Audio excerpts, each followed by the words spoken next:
जय गुरुदेव।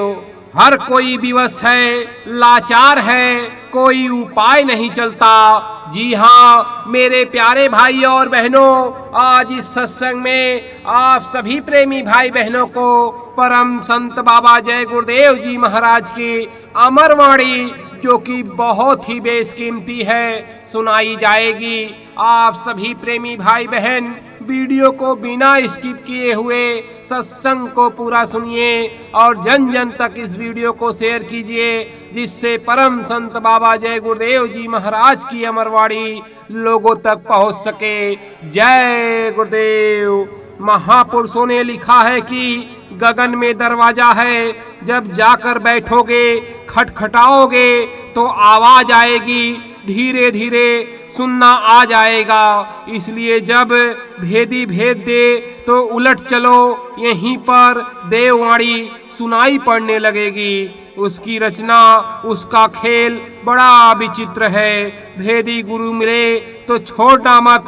भेदी गुरु मिलेंगे जब अपने मकान को साफ करोगे, शाकाहारी रहोगे, हिंसा नहीं करोगे, परहेज करना सीखो। आप लोगों को लोक और परलोक दोनों का संदेश मिल रहा है, लेकिन आप उतना लाभ नहीं ले पाए जितना संदेश आपको दिया गया, क्योंकि आपने उन बातों की कदर नहीं की, आपने भजन नहीं किया। अगर कुछ कमाई की होती तो उन चीजों की इज्जत होती, मुक्त के माल की इज्जत नहीं होती है। देने वाला तो देता ही है, पर लेने वाले को लेना आता नहीं है। पाक दिलों में मालिक की दया उतरती है, वो काम करती है। नापाक दिलों में दया उतरती तो है, पर काम नहीं करती, फट जाती है। इसलिए जितना काम होना चाहिए वह नहीं हो पाता।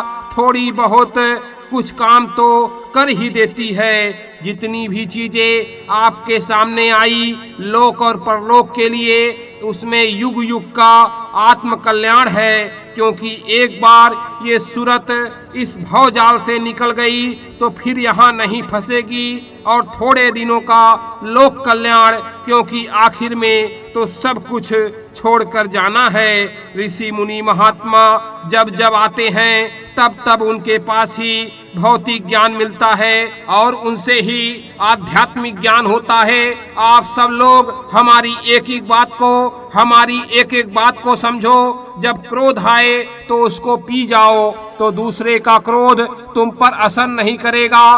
तुम ऐसा करके देखना, क्रोध आता है तो प्रेम खत्म, सत्य खत्म, सेवा खत्म और गुरु की सारी बातें खत्म। क्रोध इतना अंधा कर देता है कि सबकी पहचान खत्म हो जाती है। क्रोध चांडाल का रूप है।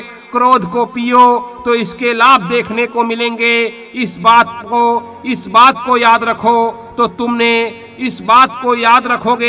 तुमने अभी तक जो अपना नुकसान किया साधन भजन का, वह वापस आ जाएगा। तुम सोचो कि नासमझी में तुमने अपना कितना बड़ा नुकसान कर दिया। वह समय की सूझबूझ काम नहीं करती है। समय से सूझबूझ से काम करो तो वह सफल होती है। हम चाहते हैं कि सब काम समय से होगा। जब तक मेरी इच्छा नहीं है तब तक बात, और मेरी इच्छा हो जाएगी तो क्या नहीं होगा। मैं तो चाहता हूँ कि मेरी इच्छा सबके दिल में प्रवेश कर जाए, सब लोग बुराइयों से मुख मोड़ लें, अच्छाइयों की तरफ कदम बढ़ा दें, तो यह सारा समाज, सारा देश कैसे नहीं ठीक हो सकता। यह मानव शरीर एक मंदिर है, इसमें पराशक्ति अवतार होता है। हमारे पास वह जिब्या है ही नहीं जो संतों का गुणगान गा सके। जो मेहनत संतों ने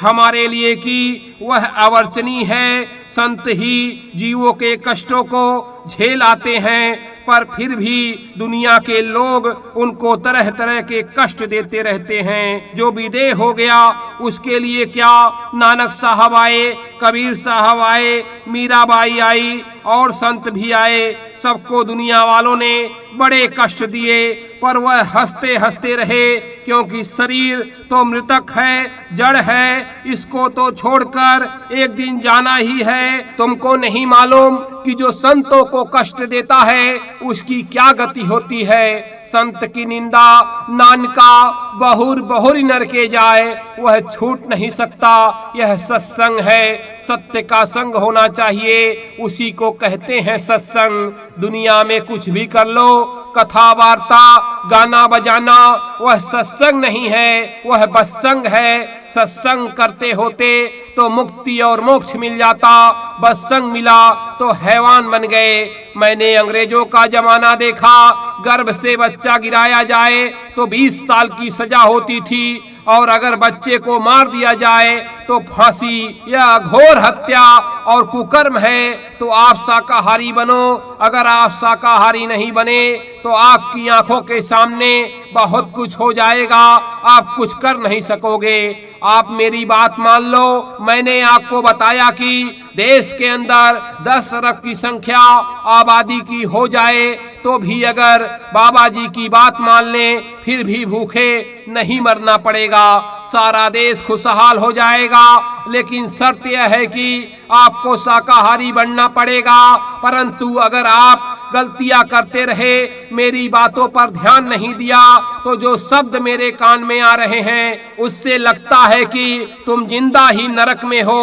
बाबा जी की बात अब नहीं मानो तो जब वक्त आ जाए तब मान लेना, पर आपको बात माननी पड़ेगी, चाहे अभी मान लो या मजबूर होकर मानना।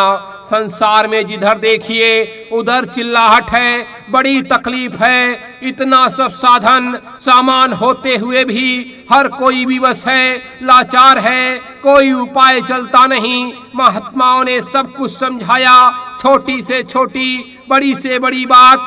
जब तक सत्संग नहीं मिलेगा बुद्धि समझेगी नहीं। जैसा कर्म करोगे वैसा ही भोग मिलेगा। जहाँ आशा तहाँ वासा। जीव चाहे किसी भी योनि में हो उसमें बंद कर दिया जाता है, चाहे मनुष्य शरीर में हो या पशु पक्षी की योनि में हो या और कोई जीव जंतु हो, सूरत वही है। परंतु वर्तमान में जो देखता है उसको समझ लेता है, आगे पीछे का नहीं। इंसान ही है जिसमें 5 तत्व पूरे हैं और सोचने समझने की शक्ति है। महापुरुष कहते हैं कि आशा लेकर जीव इधर आया कि चैन अमन मिल जाएगा।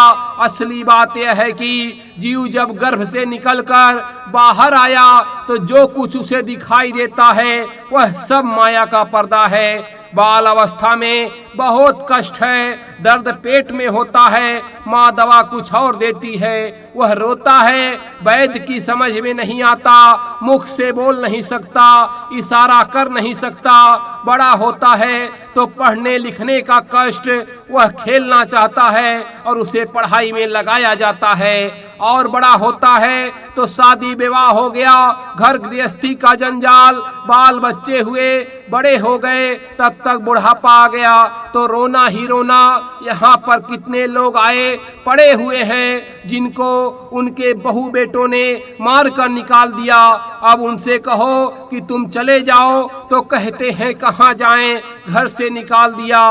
तो हमने क्या ठेका ले रखा है सबका। जब तुम कहते हो, जब तुमसे कहते थे कि बच्चों को इधर लगाओगे तो बात समझे नहीं, अब आकर रोते हो। लोग आते हैं दुआ दे दीजिए, आशीर्वाद दे दीजिए। हम कहते हैं कि हम दुआ आशीर्वाद दे देंगे, पर तुम भजन तो करो तब दुआ आशीर्वाद काम करेगा। तुम सोचो कि यहाँ सुख मिल जाएगा तो यहाँ सुख नहीं मिलेगा। यहाँ तो जो कर्म किया है उसका फल मिलेगा। ये बात आपकी समझ में नहीं आती। मूर्ख हृदय न चेत, जो गुरु मिले विरंची सम। मूर्ख को समझाने ज्ञान गांठ का जाए, कोयला होए ना उजला, 100 मन साबुन खाए। जय गुरुदेव।